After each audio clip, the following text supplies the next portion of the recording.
right, it's a pleasure to be here for this conference that has been in my mind, and I know many others' minds, for quite some time. Right, so today this paper presents concepts of the city as a house and home as a means to construct an argument regarding the spiritual context of urbanism and the limitations, complexity, and promises of theorizing the future city. Its principal argument is because traditionally one of the roles of the built environment was to symbolize the world and humans' position within it. Conceptualizing the city as a house and home may productively contribute to explicating the perennial human quest for building a home in the world. The condition of homelessness and the desire for homecoming, for founding and inhabiting a home, describe in part the human condition. Even though homelessness has often been described as a modern condition of alienation, it appears throughout Western philosophic and religious traditions. Examples from the Pythagorean and Platonic schools include inferences to human existence as one of exile and imprisonment in incarnate life. Plato's allegory of the cave describes the isolation of humans lost in a sensible world. Homelessness, of being cast adrift in the world, is the primary subject of the Odyssey, where Odysseus must wander for years before returning home. But even upon arrival, as I know most of you know, he must appear as a stranger, symbolizing the degree of his estrangement from home. The perennial condition of dislocation from the world, the lost Eden, is evocatively described, of course, in Genesis. Man eats from the tree of knowledge and subsequently is alienated from the paradise garden where such separation does not exist. In the Hebrew tradition, humans are often characterized as lost and wandering, separated and homesick for an elusive God. David cries in the Psalms, "How long will you hide your face from me? How long?" In the pre-modern, questions regarding human existence in the world were embedded in religion. In the modern, they typically emerge from confrontations with scientific discoveries and the attendant social and cultural displacements. The Christian philosopher and mathematician Blaise Pascal wrote in Thoughts that in contemplating the universe, the eternal silence of these infinite spaces fills me with dread, articulating the mystery and even terror of human existence. The emergence of non-dogmatic thought and recognition of an autonomous human rationality also resulted in the loss of certitude of belief. Martin Heidegger identified the capacity of humans to view the world from a separate individual perspective as a source of anxiety, an intrinsic part of the human condition. When one is no longer enclosed within the limits of their world, in the homeland, then broader perspectives appear. In seeking to understand the world, we must paradoxically stand apart from it. And this separation from the familiar we feel as anxiety. For Heidegger, homelessness was an enduring philosophic theme. Uncanny homelessness was a condition of estrangement from the familiar, provoking a mood of homesickness and desire for homecoming. Robert Mugarara, in his recent book, Heidegger and Homecoming, the leitmotif of the later writing, states, quoting, "Insofar as a displacement would be metaphysical, collapsing our grounding and orientation in the world cosmos, it would be seen that a recovery would require, or even amount to, an ontological homecoming." But he adds, matters are not so simple. The Western literary tradition is also replete with ruminations on the ontological condition of homelessness. Thomas Wolfe famously stated, North Carolina's own Thomas Wolfe, "You can't go home again," in the 1940 novel of the same name. The novel's protagonist, George Weber, asserts, quoting, "You can't go back home to your family. back home to your childhood, back home to a young man's dreams of glory and fame, back home to places in the country, back home to the old forms and systems of things which once seemed everlasting but which are changing all the time, back home to the escapes of time and memory, end quote. Wolfe's pronouncement has become, I think as we know, a common expression that means many things, including once we've left our childhood, our hometown, our previous ways of being, we can never return to them and find them the same as before. Now, Wolfe more compellingly describes the condition of dislocation at the beginning of his 1929 novel, Look Homeward, Angel. Naked and alone we came into exile. In her dark womb we did not know our mother's face. From the prison of her flesh have we come into the unspeakable and incommunicable prison of this earth. Which of us has known his brother? Which of us has looked into his father's heart? Which of us has not remained forever prison pent? Which of us is not forever a stranger and alone? O waste of loss in the hot mazes, lost among bright stars on this most weary, unbright cinder lost. Remembering speechlessly we seek the great forgotten language, the lost land and into heaven. A stone, a leaf, an unfound door. Where? When? It must be abstract. The American poet Wallace Stevens describes the special role of the arts to address the human condition outlined by Wolfe. He writes, "The first idea was not our own. The clouds preceded us. There was a muddy center before we breathed. There was a myth before the myth began. Venerable and articulate and complete." And he goes on, "From this the poem springs, that we live in a place that is not our own and much more not ourselves, and hard it is in spite of blazing days." Other writers have examined the human condition through the lens of the city.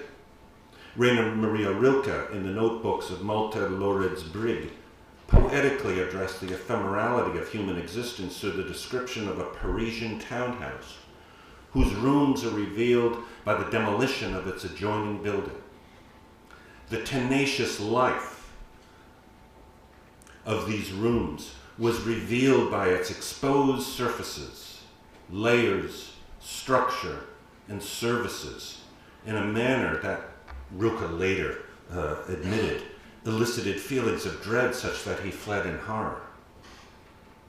Soren Kierkegaard's philosophical writings have always been associated with Copenhagen and his years restlessly wandering its streets and engaging in its life.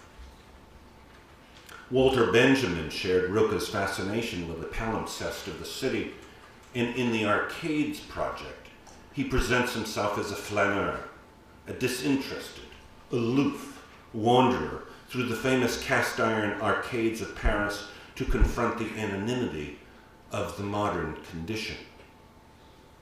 For the Turkish author Orhan Pamuk, the city of Istanbul, which defined his childhood, is essential to his melancholic biography.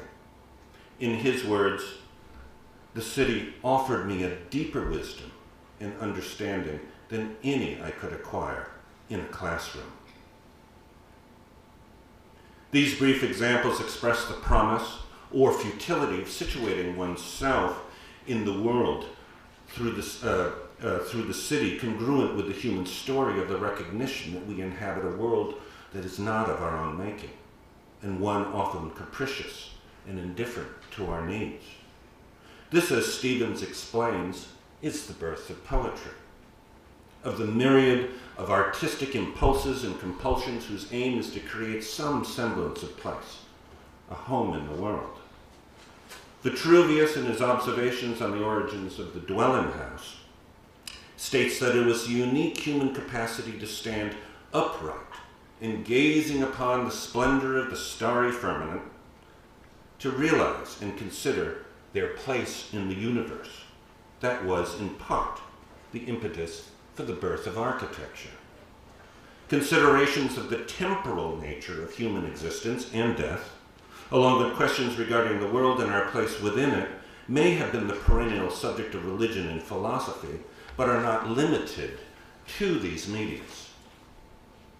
Carson Harries, in his essay, The Terror of Time, suggests that acts of building serve as a domestication of space, and every house may be considered an attempted recovery of some paradise. Humans have demanded that architecture not only shelter them from the storms of the environment, but from the storms of existence as well. For Harries, architecture has a particular function of embodying the timeless and consequently ameliorating the reality of the passage of time and its implications regarding mortality. Spiro Kostoff observed that from the earliest architecture, humans finding themselves in a world not of their making sought ways to construct their world. Carson Harries discusses this topic at some length in The Ethical Function of Architecture. In referencing the Stevens poem, argues that poetry and myths, and by extension other art forms such as architecture, serve to represent the world that it no longer seems indifferent to our needs, arbitrary and contingent, but is expressed as a place we call home. According to Harries, architecture has a special and perhaps preeminent role which answers to the human need to experience the social and natural world as a non-arbitrary, meaningful order.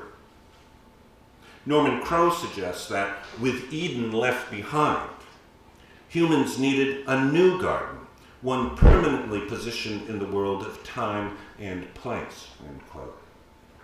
The perennial quest for order and stability in an often capricious and unpredictable world produced the need for a new nature of the domicile and the settlement, what Cicero described as a second world within the world of nature. However, even though the simplest of domiciles and settlements may have served as a new nature, they were also positioned as part of nature, with alignments to cardinal points and environmental features that served to link them to the order of the world around them. Houses themselves often served as cosmograms, where the roof represented the sky, the smoke hole the sun, the walls boundaries of the cosmos. For the Navajo, the Hogan, given by their god in their blessing way myth, represented their world and ordered their lives. Architecture, in replicating nature, also served to explicate it.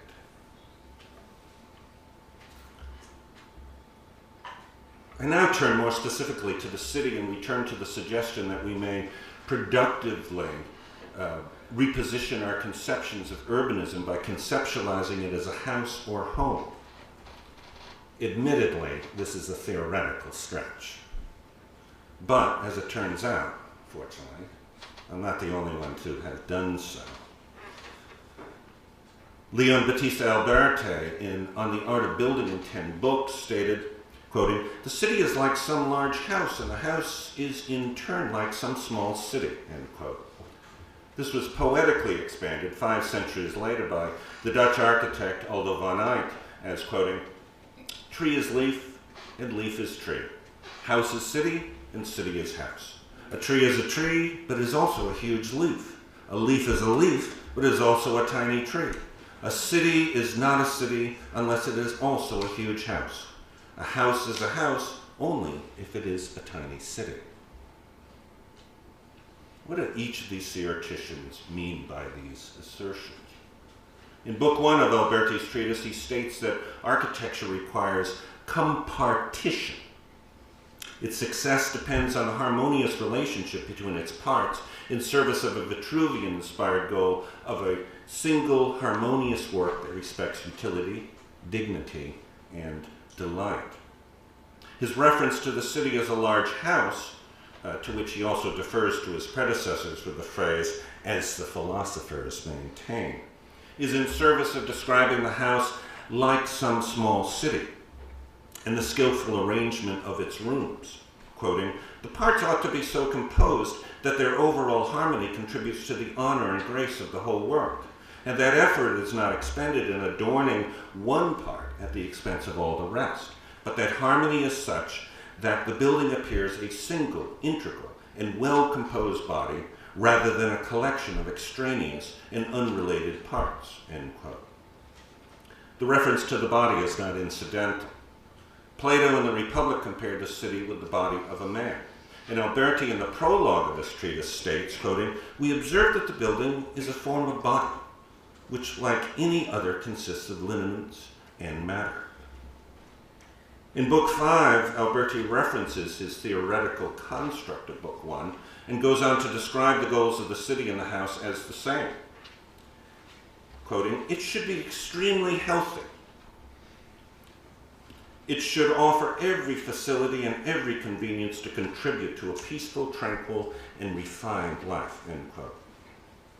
But he then abruptly goes on to discuss how this is achieved in private buildings. Alberti's text may address the value of the rational ordering of the city, but his principal agenda is in the house. Moreover, according to some, it was in service of reinforcing the social and political hierarchies of his time. Casper Pearson states, quoting, "Unsurprisingly, both the house and the city used the division and arrangement of space to impose a moral order," end quote. Although Van Eyck, on the other hand, though clearly aware of Alberti's model, had a broader, more humanistic agenda, one more congruent with the topic of this paper. His conceptualizations of the house as city and city as house was published in a number of forms, the most well-known being the tree and leaf diagram of 1965. In Place and Occasion, he wrote, "So start with this. Make a welcome of each door and a countenance of each window. Make of each place a bunch of places, of each house and each city. For a house is a tiny city and a city a huge house," end quote. This is almost identical to Alberti's statement, but when one examines Van Eyck's further commentary, we understand that he meant something very different. For example, Van Eyck's rebuttal to Christopher Alexander's 1966 article, "The City is Not a Tree," challenged the part-to-whole hierarchy of Alexander's semi-lattice theory as overly systematic, oversimplified, and ultimately, the ultimate put-down, unpoetic. Van Eyck is suspicious of any system that suggests a structured or formal autonomy divorced from how humans interact with each other and the built environment, and from the human condition itself. In a presentation and following discussion that prompted his challenge to Alexander, Van Eyck simply argues that house and city are both a bunch of places for human beings, with all of the complexity and ambiguity that comes with human existence. He states, "To proceed from the idea of dwelling in a sense of living in a house in order to arrive at the idea of living in a sense of living in a city implies simultaneously that you proceed from the idea of living in the sense of dwelling in a city in order to arrive at the idea of dwelling in the sense of living in a house." A talk by Van Eyck in 1963 is perhaps clearest in articulating his humanist position when he states, "The job of the planner is to provide built homecoming for all, to sustain a feeling of belonging. I would go so far to say that architecture is built homecoming." What I think Van Eyck means is that the same fundamental needs satisfied by home can also be incorporated into the considerations of the city. To illustrate, I'm just going to briefly turn to the classical Greek city, where the Prytaneum and the Bouleuterium were paired with the city's sacred hearth. Hestia was the virgin goddess of the house and the hearth, and worshipped daily in Greek homes. But Hestia also had a civic role as the guardian of the sacred hearth of Greek cities, and was closely associated with the Prytaneum. And so her personified divinity and responsibilities range from the individual dwelling to the civic center, both essential to the preservation of well-being. Furthermore, Hestia was typically paired with Hermes, who personified communication, mobility, oneness. His statues mark Greek roads and the thresholds to homes. Hestia, internal, dark, stable, and Hermes, external, light, dynamic, established the Prytaneum as both a center and a threshold. It not only held the sacred fire, but was also a repository of artifacts significant to the city's history. In Norman Crow's words, as a community's counterpart to the family hearth, the hearth of the polis reinforced the unity between citizen, the family, and the community. Now, of course, the city house-city analogy as a theoretical construct is problematic in that it risks oversimplifying a complex subject. Although von Eyck's colleague Hermann Hertzberger had little patience for it, declaiming that von Eyck's theory was too limited, too narrow, and that he would prefer to forget the city as a house. Of course, he's right.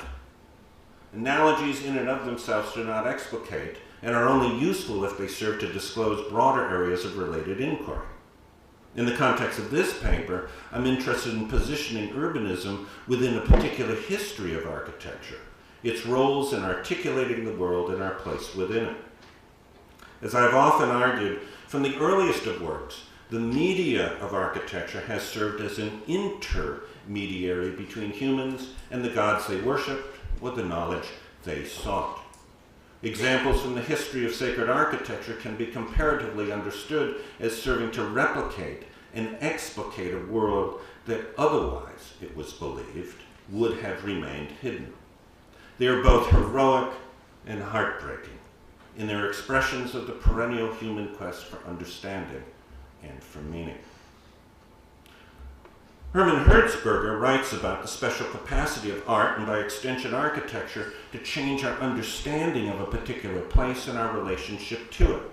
Quoting, "Not only do painters succeed in rendering the space of our reality, the opposite is also true, that reality is a rendering of the painter's space. We also experience space as we know it from the images given to painters," end quote. What does he mean by this? Isn't it about the transformative potential of art to change the ways in which we see the world? The German philosopher Hans-Georg Gadamer insisted that we do not encounter the work of art without being transformed in the process. He meant that creative artifacts have an enduring capacity to engage and even positively change us. Art and design can be a means to articulate and provide new perspectives to life's most important questions. Some argued that the embodied and experiential capacities of architecture in the built environment can affect us in ways that are instructive, even life-changing. Louis Kahn poetically suggested that the city is a place where a boy might discover what he wants to be for the rest of his life. Assessing what architecture does is a fruitful enterprise, but problematic, however, due to its largely subjective nature. Perhaps more reliable, what do we ask architecture and the built environment to do? Not what it does, what do we ask it to do? And as it turns out, throughout history, we've asked architecture to do quite a lot. As a predominant cultural artifact, architecture has often been tasked with embodying and articulating what a culture values most. The material evidence of the history of architecture is both a mirror and a lamp, both reflecting and illuminating the culture that produced it. That said, architecture per se doesn't actually mean anything at all. We assign meaning to it as part of the roles we ask it to play. In these contexts, we can conceptualize architecture as an active agent, engaging its users in a variety of perceptual, visual, and experiential ways. We come to understand architecture and construct its meaning through our daily and episodic, individual and collective engagements with it. We have often asked architecture in the built environment to replicate or reveal the world and situate our place within it. Acts of building, of making a home or a city in an inherently unstable world have served to connect us with ourselves and our place in the cosmos, while simultaneously revealing the vast context of which we are a part. This double mediation, individual to architecture, architecture to the world, speak of the essential roles that architecture has been asked to play generally and has often materialized specifically. However, the capacity of architecture and urbanism to articulate the human condition and render it more comprehensible and meaningful is limited at best. I don't give architecture and urbanism any special providence to help humans explicate the world and facilitate our homecoming. It does so problematically and inadequately. But, similar to Winston Churchill's statement that democracy is the worst form of government, except for all those other forms that have been tried from time to time, it is perhaps one of the better means we have, perhaps even our best hope. In particular, cities may have the most promise of materializing the collective aspects of the human condition and of transcending the depressing and erroneous concept of separate individuality. But in recognition of the limits of human understanding, we should not ask the built environment to do more than it has the capacity to do. Otherwise, notions, assignments, and aspirations can become overly ideological or instrumental, proscriptive and prescriptive means to achieve goals dislocated from the larger tasks of the built environment and its capacity and limitations to materialize them. It is somewhere in between these multiple considerations of the city as a home and the diverse meanings it embodies that some useful understandings and positions may emerge, while recognizing that the communicative and ontological roles of the built environment are multifarious and widely interpretable. As Harries reminds us, quoting, "Meanings cannot finally be made or invented. They must be discovered." Now, this talk does not include the following, but the paper will, due to time constraints. I had to leave that out. But the paper itself includes considerations of contemporary urban theories. I wanted to make those connections, namely new urbanism, post-urbanism, and everyday urbanism, as they have been known, as a means interrogating whether they are positioned in ways congruent with the themes I have outlined. It also discusses personages and programs that address issues of well-being and spirituality, with particular attention to the relationship between urbanism and a sustainable future, as well as the collective anxiety around global climate change. It also argues that while it is appropriate to talk about spiritually uplifting places, we need and benefit from them. If our postulations are disconnected from the broad spectrum of human life, which includes social and economic disparity and the need for equitable housing, education, transportation, and services, they risk becoming a certain type of aloof elitism.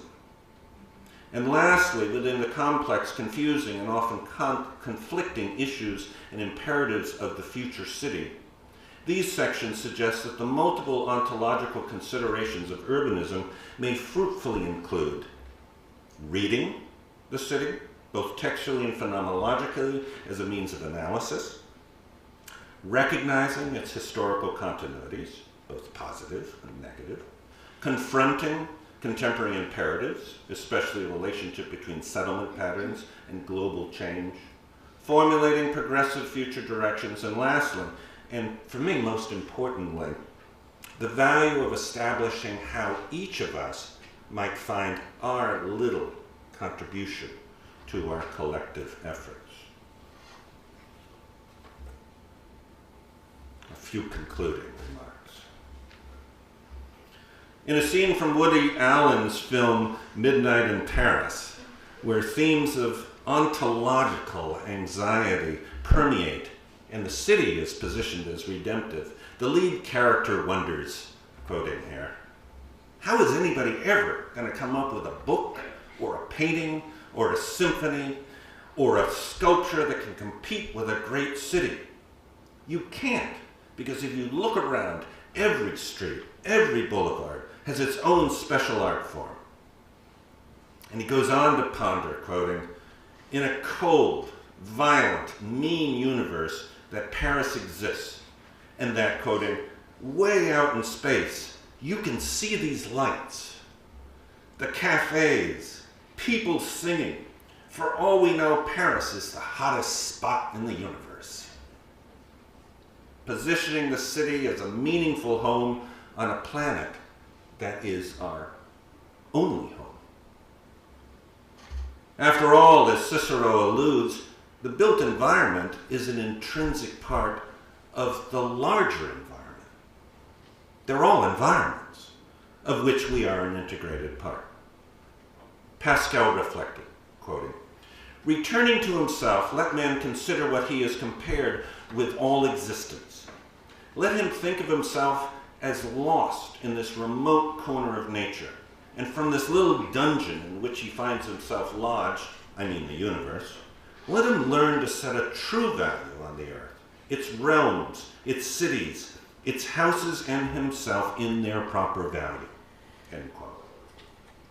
For Heidegger, true homecoming is through an understanding of our essential homelessness, our being in the world, and our place in finite and infinite space and time. This was, or perhaps is, his call for an authentic life, and perhaps one that offers perspectives on the future city as a place not only of commerce, ease, and entertainment, of all the myriad of things it does, expresses, and provides, but one that also assists in an authentic and continuous homecoming to our shared humanity. Thank you.